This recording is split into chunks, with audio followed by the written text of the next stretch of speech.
Salve, salve investidores! E aí, tudo bem com vocês? Por aqui tudo certinho, espero que vocês estejam tudo bem por aí nesse período de corona crise.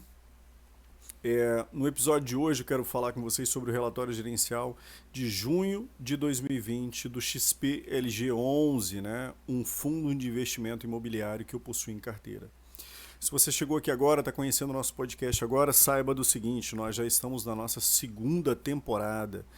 Na primeira temporada eu analisei os 11 FIIs que eu possuo em carteira, então dê um pulinho lá, né, no nosso Spotify, caso você ainda não conheça, para você conhecer. Beleza? Se você está no Spotify, então lembra de fazer isso.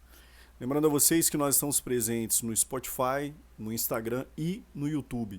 E para você nos encontrar, basta você procurar Investir do Bem, hashtag IBSA3, ok? Através da nossa hashtag IBSA3 você consegue nos encontrar. Então, novamente, nesse episódio eu pretendo analisar com vocês o relatório gerencial de junho de 2020 do XPLG11, ok? Então, bora pro podcast. Então, é o seguinte, meu povo, aqui nesse podcast eu vou procurar ser um pouco mais conciso, um pouco mais rápido, porque tem algumas expressões que às vezes eu me detenho a falar, mas é quase que um hábito de professor, né? Porque eu sou um professor. É quase que um hábito a gente ficar esmiuçando as coisas, porque é natural quem esteja ouvindo esse podcast pode ter diferentes níveis de conhecimento sobre fundos de investimento imobiliário. Pode ser aquela pessoa que está começando agora e pode ser a pessoa que já tem, né, esse fundo na carteira durante um bom tempo e já conhece bastante bem a dinâmica dos relatórios gerenciais. Então, de certa forma, eu vou tentar conter esse tique nervoso que eu tenho de explicar demais as coisas, tá? Então, eu vou falar sobre o XPLG11. XPLG11 é o fundo de logística da XP, né? Da XP Asset. Então, é um fundo que se beneficiou muito durante o coronavírus, tem se beneficiado muito porque é um fundo de logística, né? Primordialmente é logística e a área de logística, o que é? São galpões logísticos das grandes empresas e as empresas que tinham uma exposição ao e-commerce no Brasil se favoreceram muito durante o coronavírus, né?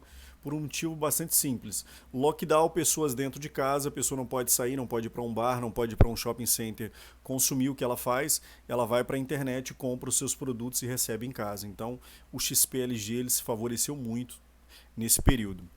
Então, falando brevemente sobre o fundo anunciou para o período de junho a distribuição de 57 centavos por cota, isso dá um dividend yield anualizado de 5,3%, ok?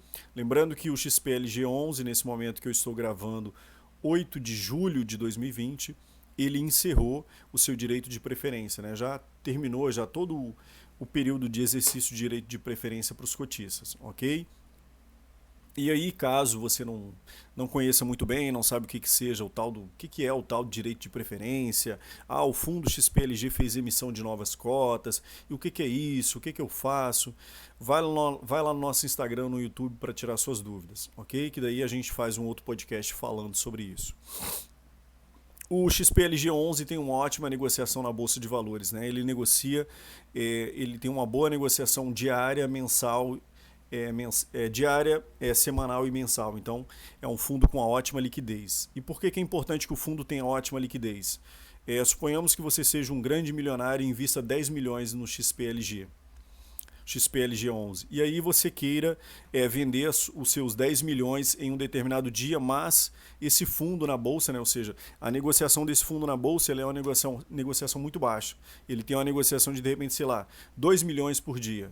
Isso significa que se você for vender todas as suas cotas em um dia, você não vai conseguir. Por quê? Tem muito pouca gente procurando, né, as cotas do fundo para vender. Então, a liquidez é um dos indicadores que nós utilizamos quando a gente vai adquirir cotas de algum fundo de investimento imobiliário, né? Porque quanto maior a liquidez, melhor para nós, né? Porque o fundo é muito negociado, então para eu entrar e sair do fundo é muito mais fácil, né?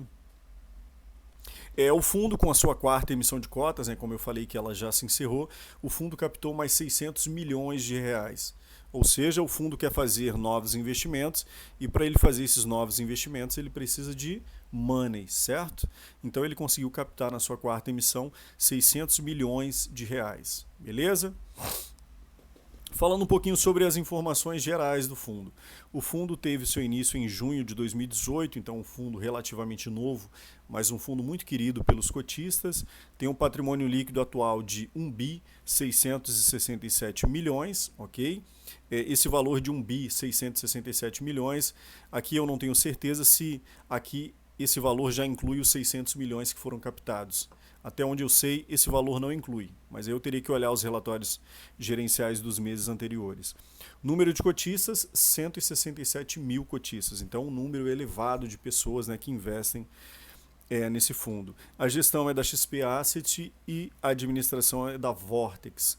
A taxa de administração do fundo é em regime de cascata, né? Caso você não saiba o que seja o tal do regime de cascata ou regra de cascata, vá lá no nosso Instagram e YouTube e deixa a sua dúvida lá que a gente faz um podcast falando sobre isso.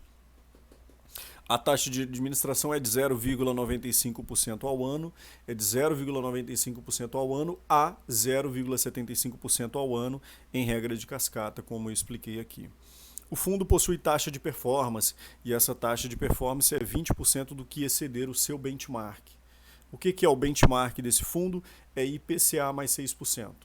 Gleison, não sei o que é benchmark, não sei o que é IPCA. É só você ir lá no nosso Instagram e YouTube e deixar sua dúvida, ok? Para não demorar muito aqui, eu vou procurar ser mais conciso e no nosso episódio anterior, do relatório gerencial de maio de 2020, eu explico detalhadamente o que é benchmark, o que é taxa de performance, ok? As receitas do fundo referente a junho de 2020. O fundo teve uma receita total de 8.653.000, dado que desse valor, 5.568.000 foi de receita de locação, 3.064.000 foi de receitas de FII e 20 mil reais foi referente à receita de LCI e renda fixa, ok? Explicando brevemente o que é receita de locação, o que é receita de FII, o que é receita de LCI e renda fixa, ok? Receita de locação, naturalmente, o fundo tem imóveis que ele aluga para os seus inquilinos, os inquilinos pagam seus aluguéis e aí o fundo recebe os aluguéis, certo? Então a receita de locação é referente aos aluguéis dos inquilinos do fundo. Receita de FII é a receita que o fundo recebe das cotas que ele tem, ou seja, que ele compra de outros fundos de investimento imobiliário. Ok? E esse valor foi de 3.064.000. As receitas de LCI e renda fixa, LCI, caso você não conheça muito bem a tal da LCI, ouça o nosso podcast na nossa primeira temporada, né, que seria de maio, em que eu falo do KNCR11, lá eu explico o que é LCI. E renda fixa é naturalmente se o fundo tem em caixa de repente 20 milhões, ele aplica esse dinheiro na renda fixa, de repente no Tesouro Direto, no CDB de algum banco com liquidez imediata e ele recebe os juros todo mês, ok? As despesas do fundo foi no total de R$ 1.321.000 e desse valor, o valor total foi referente a despesas operacionais, ok? Não teve nenhuma despesa imobiliária. Despesa operacional tem relação com o pagamento que é feito para o time de gestão, né? E despesa imobiliária é quando o próprio fundo tem que tirar dinheiro do bolso para poder reformar um imóvel, consertar um acalho, algo que esteja estragado em algum imóvel. O resultado do fundo com isso, né, somando receita e tirando despesa, foi de R$ 7.331.000 e o rendimento distribuído foi de R$ 8.703.000. Gleison, por que o rendimento distribuído foi acima do resultado? Ou seja, o fundo recebeu um valor e ele está distribuindo acima daquilo que ele recebeu. Bem simples de explicar. O fundo ele pode, todos os meses reter até 5%, né? Na verdade, no semestre, os fundos podem reter até 5% do que eles têm de lucro acumulado. E aí o fundo, quando ele acha pertinente, ele pode distribuir esse valor. Beleza? Lembrando que a política de distribuição de rendimentos é 95% dos rendimentos dos fundos de investimento imobiliário no Brasil devem ser distribuídos semestralmente, tá? Não é mensalmente, é semestralmente. Mas como política no Brasil, que a gente já tem aqui adotado, os fundos procuram distribuir 95% ou mais dos seus rendimentos mensalmente. Mas saiba que os fundos podem acumular os seus rendimentos, ou seja, guardar até 5% por semestre e distribuir quando achar pertinente para os cotistas. A distribuição, como nós vimos no mês de junho, vai ser de 57 centavos por cota. Aqui nós temos uma tabela que mostra a receita de locação, né, quanto o fundo vem recebendo, cada cota vem recebendo mensalmente, a distribuição por cota, né, quanto o fundo tem distribuído e o resultado que ele tem acumulado. Ok? Então o fundo tem recebido de receita de locação valores entre 70 centavos e 57 centavos por cota. Nós temos aqui a distribuição por cota, ela tem oscilado entre 61 centavos e agora 57 centavos, então tem ficado mais ou menos nisso, né, desde julho de 2019 até junho de 2020, e o resultado acumulado, né, tem sido entre 66 centavos e agora terminou com 48 centavos acumulado. Ok? O fundo tem uma ótima negociação, já falamos sobre isso. O fundo tem presença em 100% dos pregões, embora seja um fundo relativamente novo na Bolsa, ele é muito querido dos cotistas, então ele tem uma boa negociação, um volume muito expressivo de negociações diárias, mensal e semanal, né, por assim. E por diante, aqui falando um pouquinho sobre a rentabilidade do fundo, né, o fundo fechou o mês de junho com 1.667 milhões, o valor patrimonial da cota foi de R$ 109 e o valor de mercado da cota foi de R$ 129. Ou seja, quem está comprando a cota ou comprou a cota nesse valor está pagando um ágio aí, né? Porque o valor patrimonial da cota é no valor de R$ 109 mil e o valor de mercado da cota é R$ 129. Então, um valor acima do que realmente vale o valor da cota. E se você não sabe a diferença entre o valor patrimonial da cota e o valor de mercado da cota, vai lá no nosso YouTube ou no nosso Instagram e coloca a sua dúvida lá que a gente explica certinho, beleza? Ganho de capital bruto, e aí nós temos o ganho de capital bruto no mês foi de 13,55% e a taxa interna de retorno bruta, né, ao ano foi de 357%. Gleison, o que é taxa interna de retorno bruta ao ano? Eu vou tentar ser didático aqui. Suponhamos que você compra no dia 1º de janeiro de 2020, você tenha comprado as cotas, você tenha comprado uma cota do XPLG11. E aí, no último dia de junho, você vendeu a sua cota. E aí essa taxa interna de retorno bruto, ela leva em conta o que exatamente? Ela leva em conta quanto rendeu a cota nesse período e quanto rendeu a cota mais os rendimentos que você recebeu. Então, se você tivesse comprado em janeiro, 1º de janeiro, e vendido no último dia de junho, você teria tido essa rentabilidade de 357%. Beleza?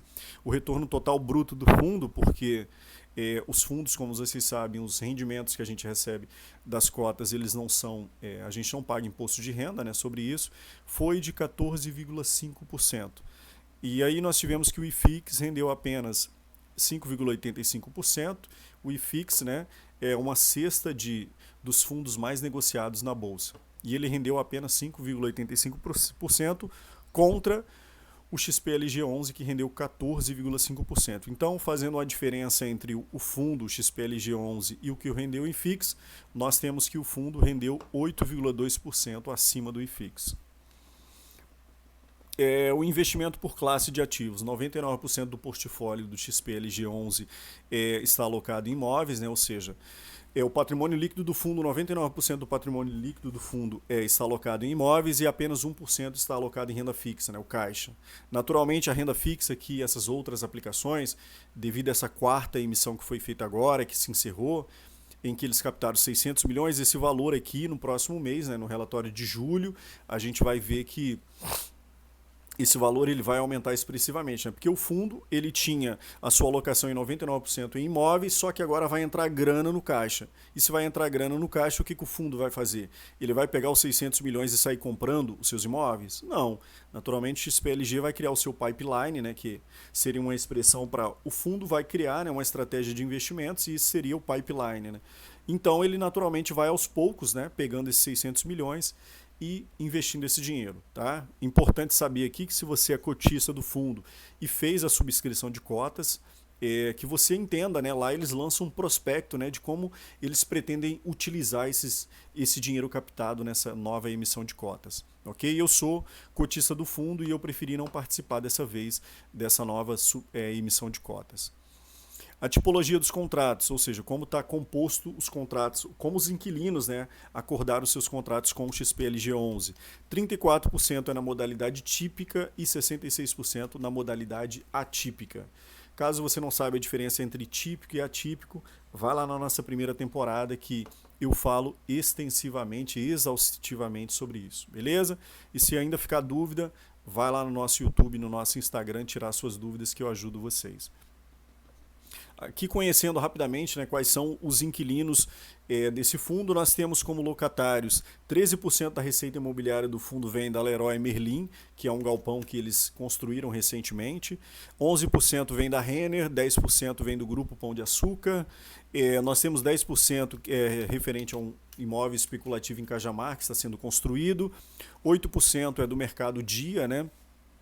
5% Panasonic, 4% Unilever, 21% é referente a outros, né, que são outros inquilinos, e 18% é Via Varejo. Né? Via Varejo, inclusive, Renner, Grupo Pão de Açúcar são empresas listadas na Bolsa, né, que a gente pode comprar as suas ações.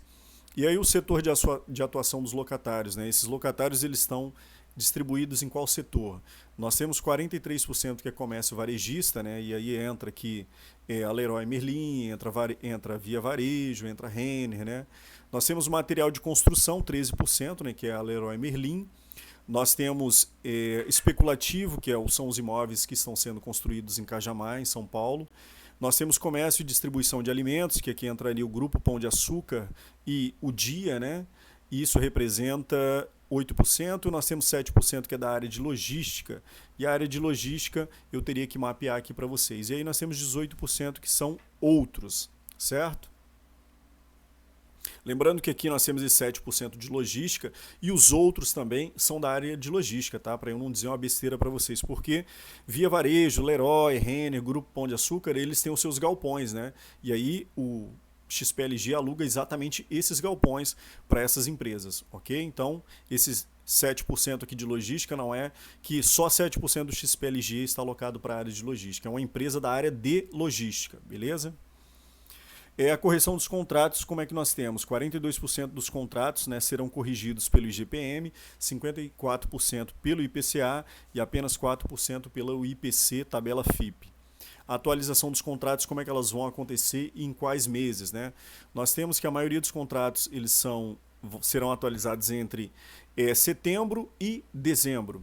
A revisional dos contratos até 2019, 15% dos contratos foram revisados, 3% em 2020 e aí daí em diante nós temos que em um período longo aí para revisão de contratos. Então, aí a gente vê o seguinte, o vencimento dos contratos, apenas 2% venceu em 2020, 20% dos contratos vencerão em 2020 e 2023 em diante 78% dos contratos vencerão. O que significa que até 2023 a gente tem uma boa estabilidade, né? A gente tem uma boa garantia de recebimento de rendimentos desse fundo. A evolução da vacância tem se mantido desde outubro de 2019 em 4%. Isso é muito bom, né, para o fundo. Como é que foi a composição física consolidada do fundo, né? Ou seja, quanto cada imóvel representa para o fundo. 19% do portfólio do fundo, né, de área física é do especulativo Cajamar, ou seja, são 2 galpões que estão sendo construídos em Cajamar. 17% representa a Leroy Merlin, 15% a Via Varejo, 8% o Grupo Pão de Açúcar, 8% o Supermercado Dia, 7% Lojas Renner, 5% a FedEx e 21% aqui representam outros, ok? O imóvel que a gente se referia à área de logística anteriormente, né, ali, que a gente tinha falado, é referente à FedEx, né, que é da área de logística. Aqui a distribuição do fundo, né? O fundo se distribui em Pernambuco, Minas Gerais, São Paulo e Santa Catarina e no Rio Grande do Sul. Então, ele tem uma boa diversificação geográfica, né? O que é bom para a gente. O fundo tem atualmente uma ABL, né? Uma área bruta locável, que ele pode locar para algum inquilino, de 647 mil metros quadrados. Ele tem 15 empreendimentos, ou seja, ele tem 15 imóveis que ele pode alugar, dado que desses 15 imóveis, 2 ainda não são performados, não estão prontos, né? Que são os imóveis especulativos de Cajamar, ou seja, a empresa está construindo e ela está, naturalmente, ainda ela vai procurar, né, o inquilino para alugar esse imóvel que ainda não está pronto. São 23 contratos de locação, o que é muito bom para a gente, né, porque não tem apenas um inquilino, tem vários inquilinos. A inadimplência da receita é zero, porque eles estão todos alugados, e a vacância física é de 4%, ok? Aqui nós passamos para os imóveis, né, que daí você pode baixar o relatório. Você pode baixar o relatório do fundo. Aqui eu vou apenas destacar o imóvel da Leroy Merlin, que está para ser entregue em junho, e aí eu vou ler aqui com vocês. Vejamos aqui, já passamos, especulativo Cajamar, eu vou passar os imóveis que o fundo tem, que depois você pode passar para conhecer um pouco melhor. Vejamos aqui, passamos.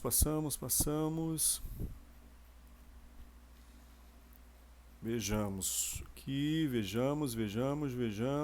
Aqui, ativos em desenvolvimento. Aqui é importante a gente ler essa parte porque nem todos, né, como eu falei para vocês, nem todos os imóveis estão performados, ou seja, estão prontos do XPLG. Então, tem uma parte do fundo que a gente tem que ficar ligado se as obras desses imóveis que estão sendo construídos está tudo ok, está tudo certo. E aí nós temos aqui obras do Centro de Distribuição Leroy Merlin, ok? Em Cajamar, em São Paulo. E aí eles dizem o seguinte: as obras do Centro de Distribuição Leroy Merlin, com a área construída de 110 mil metros quadrados, permanecem em conformidade com o cronograma previsto de entrega. A fase 1 e fase 2 do galpão tiveram a VCB e a BITS emitidos e neste momento a Leroy está em processo de vistorias para ratificação do cumprimento de checklists finais e recebimento do imóvel. Ou seja, eles já terminaram a fase 1 e a fase 2 do imóvel. Quem está vendo no YouTube está vendo que tem uma foto aqui já do imóvel, e aí vocês percebem que já tem o logo da Leroy Merlin, já tem caminhões. Então, assim, o fundo... a Leroy Merlin está apenas regularizando, né, a questão documental mesmo com o XPLG para assumir, né, esse galpão logístico. Então, ele já começa a pagar os seus aluguéis desde então. E aí a obra, né, foi acompanhada por uma empresa, né, a Aqua HQE, que é uma empresa do setor de empreendimentos imobiliários aí, que a empresa foi contratada para acompanhar a construção dessa obra, e ela continua, né, acompanhando para ver se está tudo certo. E aí passamos para o especulativo Cajamar, que são duas obras que estão sendo construídas. E aí nós temos o seguinte: se você já é cotista do fundo, você já tem que ter a ciência disso, né? As obras do Centro Logístico Especulativo de Cajamar, com área construída de 125 mil metros quadrados, permanecem em conformidade com o cronograma previsto, ou seja, primeiro trimestre de 2021, diante dos impactos da pandemia Covid-19, este cronograma poderá ser alterado, né? A gente não tem como saber, né, se a gente vai ter uma segunda onda ou algo que obrigue o fundo a paralisar as obras. E aí as principais atividades no momento são terraplanagem, fundação, estrutura, concreto, cobertura e drenagem. Para quem está no YouTube, consegue ver, né, a imagem que nós temos aqui da atual situação da construção do imóvel. A atividade de terraplanagem, compactação do aterro é monitorada em tempo integral por essa empresa que eles contrataram, né, a Aqua HQE. E aí nós vemos aqui, vejamos se temos mais algo interessante, pertinente. Vejamos, o que mais? Tem mais alguma coisa? Acho que não. Então era isso, né? Pelo relatório, pelo podcast, né, do XPLG 11 que nós fizemos hoje, era isso. Lembrando mais uma vez nos sigam nas redes sociais, nós estamos no Instagram, no YouTube e também no Spotify. Para nos encontrar é só você procurar Investir do Bem, hashtag IBSA3, ok? Essa é a nossa hashtag IBSA3, e com ela você consegue nos encontrar nas nossas redes sociais. Então, pelo podcast de hoje era isso. Se você ficou com alguma dúvida, quer saber alguma coisa, tem alguma dúvida, comentário, crítica, sugestão, vai lá no nosso Instagram e no nosso YouTube e comenta, que a gente pode, de repente, estar trocando uma ideia saudável aí. Então, pelo podcast de hoje era isso. Agradeço a todo mundo, forte abraço e até mais.